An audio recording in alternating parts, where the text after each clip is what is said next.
All one's neighbors are in the grip of some uncontrolled and uncontrollable fear. In lunatic asylums, it is a well-known fact that patients are far more dangerous when suffering from fear than when moved by rage or hatred. According to the psychologist Carl Jung, the greatest threat to civilization lies not with the forces of nature, nor with any physical disease, but with our inability to deal with the forces of our own psyche. We are our own worst enemies, or as the Latin proverb puts it, man is a wolf to man.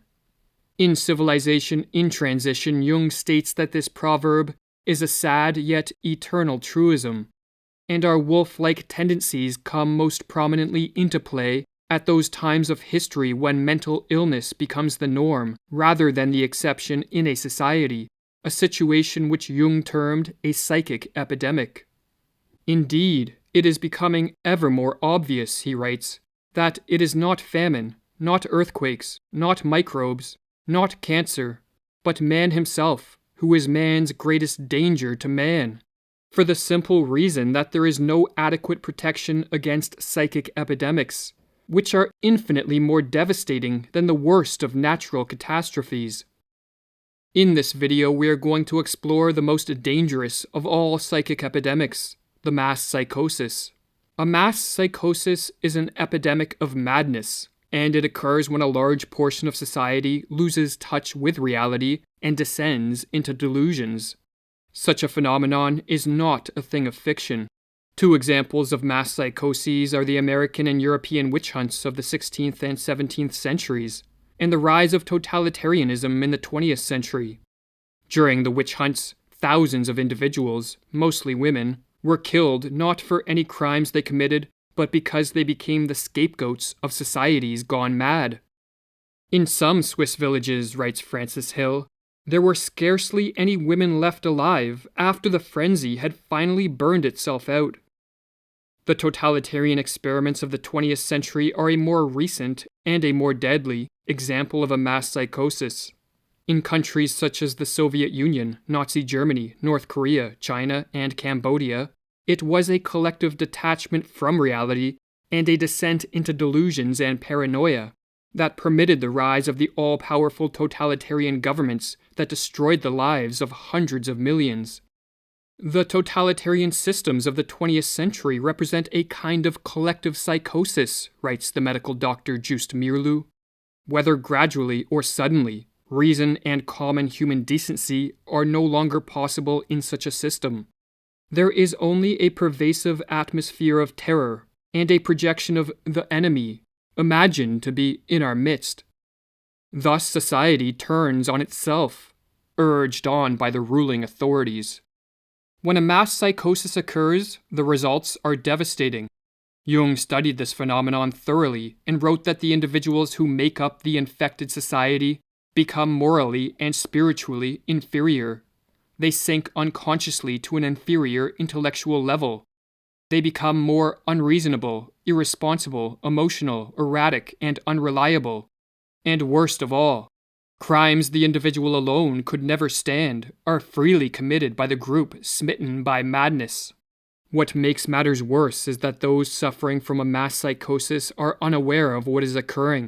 For just as an individual gone mad cannot step out of his mind to observe the errors in his ways, so too there is no Archimedean point from which those living through a mass psychosis can observe their collective madness.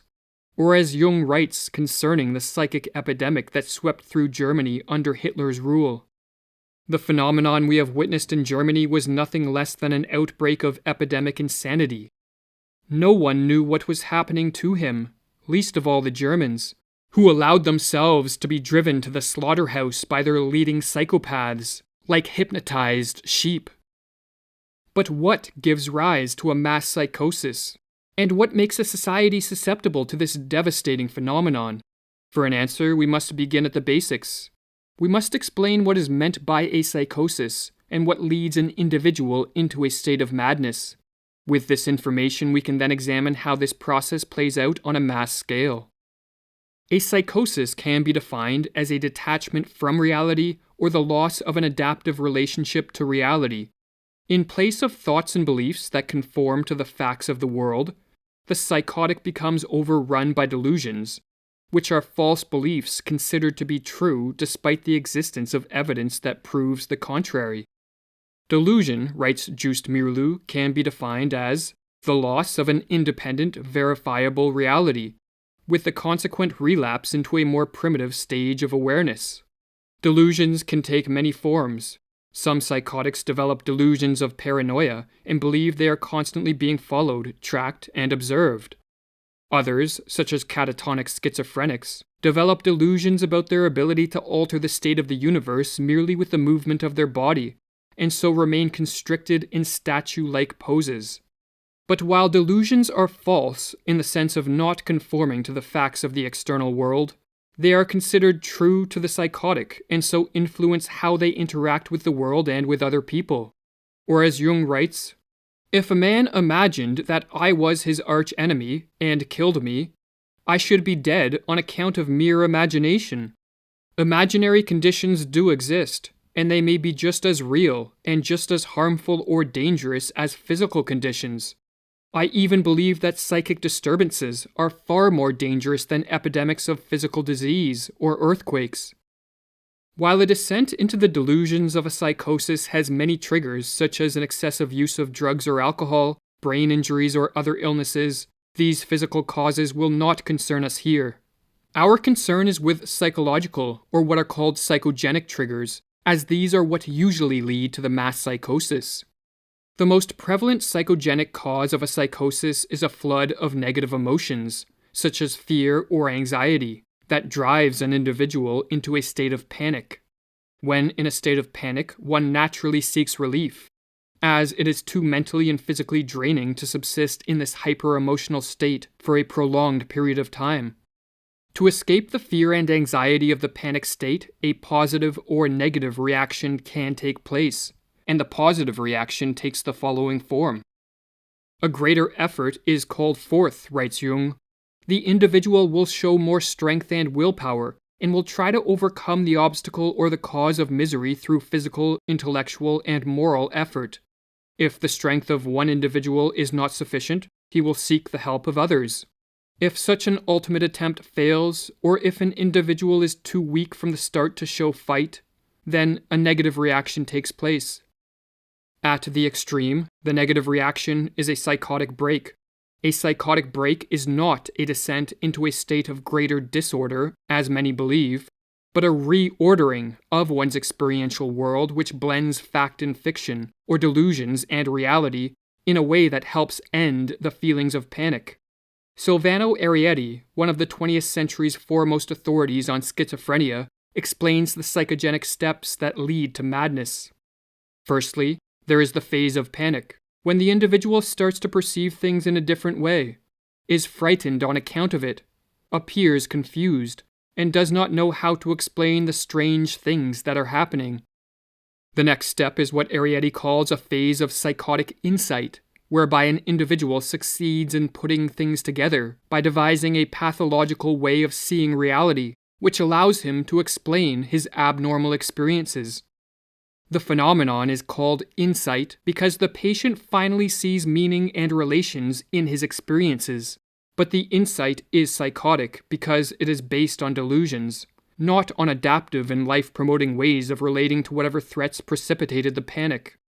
The delusions, in other words, allow the panic-stricken individual to escape from the flood of negative emotions, but at the cost of losing touch with reality. And for this reason, Arietti says that a psychotic break can be viewed as an abnormal way of dealing with an extreme state of anxiety. The American psychologist Alexander Lowen echoes this sentiment. Two factors are important in the dynamics of a psychotic break, he writes. One is an ego that is weak or insecure. The other factor is a flood of feeling that cannot be integrated by the ego. When it is understood that a flood of negative emotions, in conjunction with a weak and insecure sense of self, can trigger a descent into madness, it becomes clear how a mass psychosis can occur. A population first needs to be induced into a state of intense fear or anxiety by threats real, imagined, or fabricated. And once in a state of panic, the door is open for either the positive or negative reaction to unfold. If a society is composed of self-reliant, resilient, and inwardly strong individuals, a positive reaction can take place. But if it is composed of mainly weak, insecure, and helpless individuals, a descent into the delusions of a mass psychosis becomes a real possibility. Great stress, in other words, can bring out the best in an individual or society at large, but it can also bring out the worst, or as the psychologist Anthony Storr writes about the potential for a mass psychosis. It is only if we accept the existence of a latent paranoid potential lurking in the recesses of the normal mind that we can explain the mass delusions which led to the persecution of witches and the Nazi slaughter of Jews. Vast numbers of ordinary men and women held beliefs about witches and Jews which, if they had been expressed by one or two individuals instead of by whole communities, would have been dismissed as paranoid delusions. There are extremely primitive, irrational mental forces at work in the minds of all of us, which are usually overlaid and controlled by reason, but which find overt expression in the behavior of those whom we call mentally ill, and which also manifest themselves in the behavior of normal people when under threat or other forms of stress. In the next video of the series, we will explore how certain ideas, or what the Russian author Fyodor Dostoevsky called demons, can induce a societal-wide flood of negative emotions and therefore pave the way for a mass psychosis. Ideas, as we will learn, are so powerful that at times they can possess us, consume us, or even destroy us. Those who control the flow of information in a society and the ideas we accept as true or false exert a great power over the course of civilization. It was not you who ate the idea, wrote Dostoevsky, but the idea that ate you.